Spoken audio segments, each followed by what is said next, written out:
تو ابو جہل نے میٹنگ بلائی، حضور آج کل جانے والے ہیں، اور اس میٹنگ میں گزشتہ جمعہ آپ کو بتایا تھا طے ہوا کہ سب مل کر حضور کو شہید کریں۔ کل کو حضور کا خاندان انتقام کی بات کرے گا تو 100 خاندان ہوں گے، حضور کا خاندان کس کس سے انتقام لے گا، کس کس سے لڑے گا، 100 طاقتوں سے کیسے لڑیں گے؟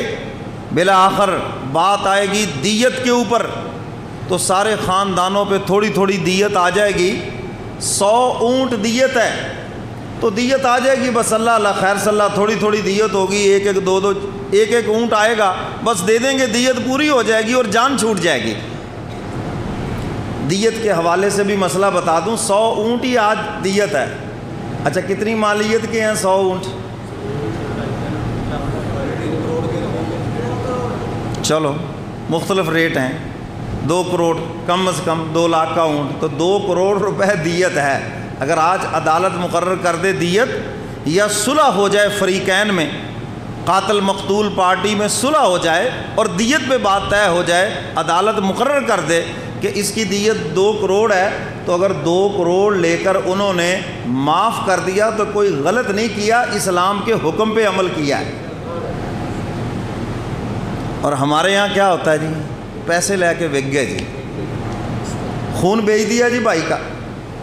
خاندان کے لوگوں نے دیکھا اس کے بھائی چھوٹے چھوٹے بچے ہیں، اب وہ جانے والا تو چلا گیا، اگر 2-3 کروڑ میں صلح ہوتی ہے، چلو ان بچوں کا مستقبل سنور جائے گا، ان کے لیے کوئی پراپرٹی لے کے رکھ دیں گے، جب بڑے ہوں گے تو یہ 6 کروڑ کی ہو جائے گی، چلو کم از کم ان کا روزگار بن جائے گا۔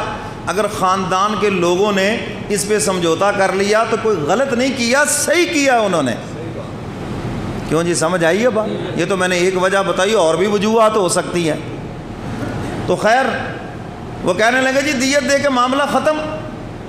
100 کافروں نے آ کر حضور کے گھر کا محاصرہ کر لیا، اور کوئی دیواریں اتنی اونچی نہیں تھی کہ وہ دیواریں پھلانگ نہیں سکتے تھے، ان کے قد دیواروں سے بھی اوپر تھے، لیکن اس زمانے میں بغیر اجازت کے کسی کے گھر میں جانا بہت برا تھا، کفر کے ہاں بھی برا تھا۔ آج کل تو بھائی اللہ مالک ہے، کوئی پوچھنے والا نہیں، اتنا بڑا جرم بھی نہیں ہوتا۔ ماشاءاللہ ہمارے شیر بہادر چڑھ جاتے سیڑھیاں لگا کے، پکڑ لو جی مولوی صاحب کو تقریر کی ہے اس نے، لو بھائی مولوی نے بیچارے نے کہاں جانا ہے، مسجد میں آئے گا پکڑ لینا۔ تو میرے محترم سامعین، اس زمانے میں یہ عیب تھا۔ باہر کھڑے ہیں حضور علیہ الصلوۃ والسلام، ان کی باتیں سن رہے ہیں، اور ابو جہل کہنے لگا دیکھو جی ہمارا بھتیجا ہے، وہ ہمیں کہتا ہے جی میرے پیچھے لگ جاؤ، عرب و عجم کے حکمران بن جاؤ گے، مرنے کے بعد تمہیں جنت ملے گی، ہاں ہاں ہاں ہاں، پھر ایسے کہہ کے لگاتا بدتمیزوں کی طرح، اور پھر کہتا کہ دیکھو جی آج اپنی جان بچائے گا تو پھر پتہ چلے گا۔ حضور باتیں سن بھی رہے ہیں اور مسکرا بھی رہے ہیں۔ میں نے سچ کہا ہے، ایسے ہی ہوگا۔ حضور علیہ الصلوۃ والسلام نے سیدنا علی مرتضیٰ سوئے ہوئے تھے، بیدار کیا، علی اٹھو، یہ جو باہر کھڑے ہیں نا ان کی امانتیں میرے پاس ہیں، فرمایا صبح ان کی امانتیں واپس کرنا، اللہ کی طرف سے مجھے ہجرت کا حکم آ گیا ہے اور میں ہجرت کرنے لگا ہوں، تم نے صبح میرے پیچھے چلے آنا ہے۔ فرمایا ان کی امانتیں جو میرے پاس ہے علی تمہارے سپرد، اور حضور جو سب سے بڑی امانت ہے وہ ابو بکر کے پاس۔ اللہ اکبر۔ میرے محترم سامعین، سیدنا علی مرتضیٰ عرض کرتے اللہ کے محبوب یہ تو محاصرہ کر کے کھڑے ہیں گھر کا، آپ جائیں گے کیسے؟ فرمایا علی گھبرانے کی ضرورت نہیں ہے، میرا اللہ مجھے رستہ دے گا، جس نے موسیٰ کلیم کو دریا میں رستہ دیا، جس نے ابراہیم کو جلتے ہوئے انگاروں میں رستہ دیا، وہ میرا مولا مجھے رستہ دے گا، آپ میری فکر نہ کریں اور یہ چادر لے کر آرام سے میرے بستر کے اوپر سو جائیں۔ حضرت علی فرماتے ہیں کہ پھر اس دن نیند بھی مجھے بڑے مزے کی آئی، کیونکہ حضور کی زبان مبارک سے جو نکلا صبح ان کی امانتیں واپس کرنا اور میرے پیچھے مدینہ چلے آنا۔ میں نے کہا اس وقت تک تو موت نہیں آئے گی جو حضور نے فرما دیا، مدینہ پہنچنے تک مجھے موت نہیں آئے گی، کیونکہ یہ بات حضور کی زبان مبارک سے نکلی ہے۔ تو اس لیے فرمایا مجھے تو بڑی میٹھی نیند آئی، بڑے مزے سے میں تو سویا۔ حضور علیہ الصلاۃ والسلام گھر سے جب نکلنے لگے نا تو آپ نے سورہ یاسین کی ابتدائی چند آیات تلاوت فرمائی اور شاہت الوجوہ کہہ کر ہاتھ کے اندر مٹی لی اور اس پہ پھونک ماری اور اس کو یوں پھینکا، کیونکہ اللہ کی طرف سے حکم تھا۔ حق تعالیٰ فرماتے ہیں محبوب یہ پڑھ کے پھینکنا آپ کا کام ہے اور سب کی آنکھوں میں ڈال کر نبینہ بنا دینا یہ میرا کام ہے۔ حضور نے پڑھ کر پھینکا، آنکھوں میں پڑ گئی مٹی، اب وہ آنکھیں ملنے لگے تو ظاہر ہے جب ہاتھ ایسے کیا تو دوسرے کے ساتھ لگا، اس والے کے اس نے کہا پیچھے ہٹ کے کھڑا ہو، تجھے پتہ نہیں مکے کا سردار ہوں تو میرے ساتھ، پیچھے ہٹ جو تو۔ آج بھی یہ فرعونیت ہے، ملازم بیچارہ تھوڑا سا قریب ہو جائے بدبو آتی ہے، پیچھے ہٹ کے کر، تجھے پتہ نہیں تو میرے برابر ہے، میرے برابر آ کے بیٹھ گیا، میری کرسی پہ بیٹھ گیا۔ تو ایک دوسرے سے مار کٹائی شروع ہوگی، تو کون ہوتا ہے میرے ساتھ، لیکن تو کون ہوتا ہے میرے قریب، تجھے پتہ نہیں ہے، سردار ہوں پیچھے ہٹ کے کھڑا ہو۔